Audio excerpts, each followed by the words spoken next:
Good morning. It is Sunday morning, October the 26th, and here are your headlines for the day. We'll start off with some entertainment news.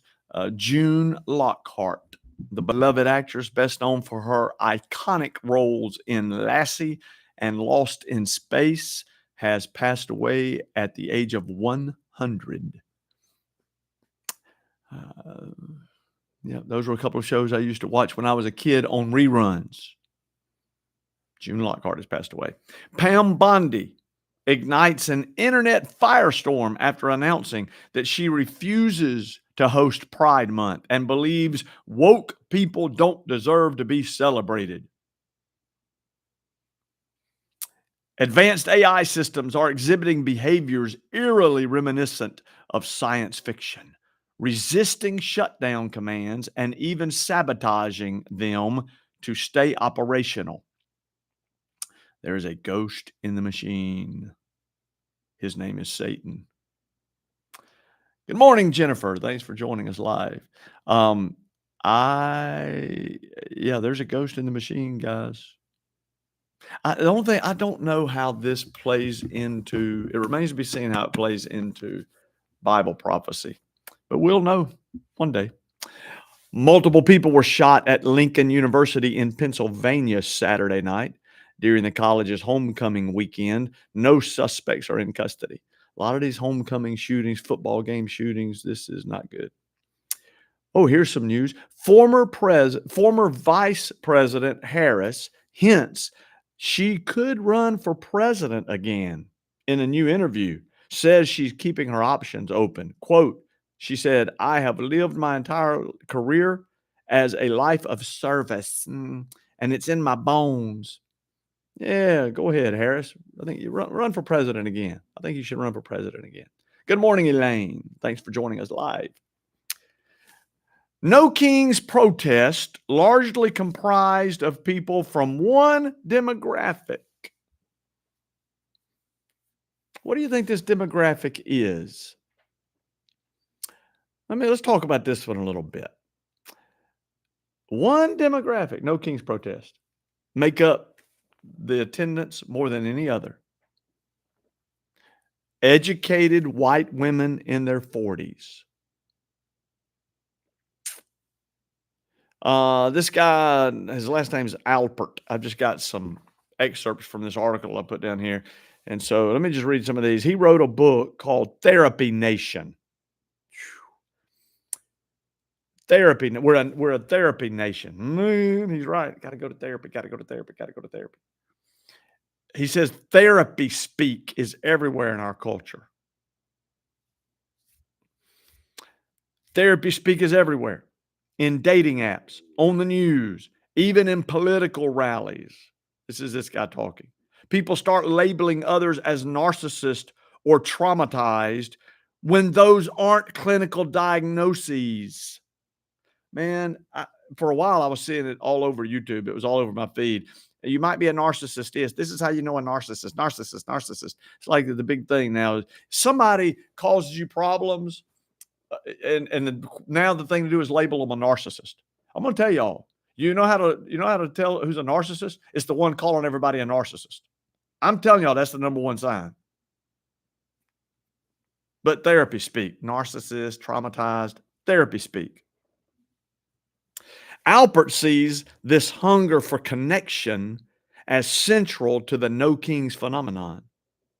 Why women in their 40s? He says people are craving community, and this gives them a place to channel that. I got something to say about that. You know where you're supposed to find community? In the church of the living God. Satan has a lot of counterfeit churches. Politics is a counterfeit church of Satan. The ball field is a counterfeit church of Satan. A lot of young adults find their church at the ball field. That's their church.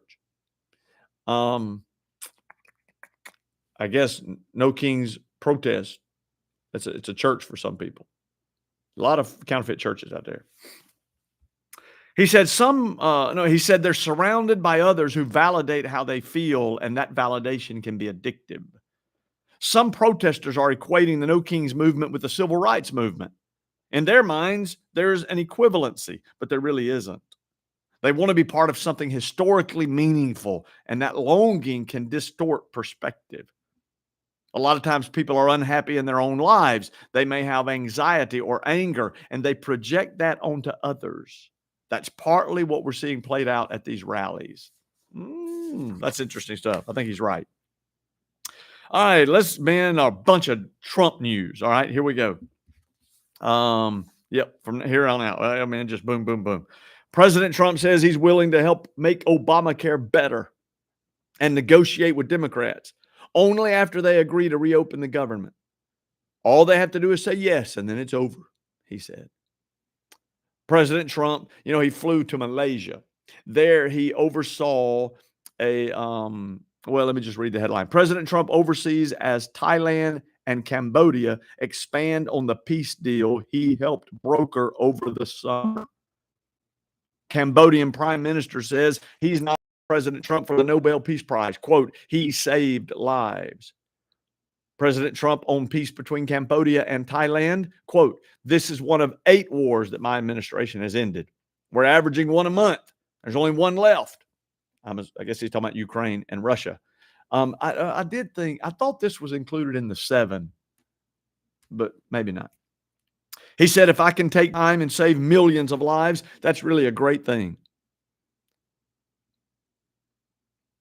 Peace president. President Trump says Hamas will have a very big problem if the ceasefire in Gaza doesn't hold. President Trump gave Hamas a 48-hour ultimatum to return bodies of 13 deceased hostages or face consequences, he says, from countries involved in the Gaza peace deal. Not from us, from countries involved in the Gaza peace deal. Is he talking about the Arab countries? Is he talking about, I wonder what Qatar will do. Now, let me share some stuff with you here. So, President Trump's on his way to Malaysia, stopped over in Qatar to refuel. I don't think he had to, but he did. While he's there, the Emir of Qatar came aboard Air Force One. Donald Trump, there's video, of this, and Donald Trump says, it's such an honor to have you on the plane. He says to the Emir, you were a significant factor in achieving peace in the Middle East, and I thank you for that. Now listen, I'm quoting from someone else here, but listen to this. The man Trump is now praising as one of the great rulers of the world, a significant factor in achieving peace in the Middle East, is the same man photographed warmly embracing Hamas chief Khaled Mashal, the architect of suicide bombings, rocket barrages, and the October 7 jihad massacre. Qatar has housed Hamas leadership in state-protected luxury compounds, wired hundreds of millions into Gaza under the aid pretext, served as headquarters for the Muslim Brotherhood's command, given political cover to jihadi clerics, maintained active ties with al-Qaeda affiliates and the Taliban, whatever. This is Qatar. This is just weird. This is Trump's relationship with them is just, this whole thing is weird. Let me see, what does this say? Revelation chapter 6. Finally, yesterday, in yesterday's headlines, one headline I read said something about, was it Bill Mayer, who said there's no way Trump's going to leave the office after he builds this ballroom. Here's the headline from the last 24 hours. And I remember I shared that and I said, what do y'all think? Is he just going to go quietly into the night after this term? Steve Bannon reveals that there is a plan for Trump to seek a third term in 2028.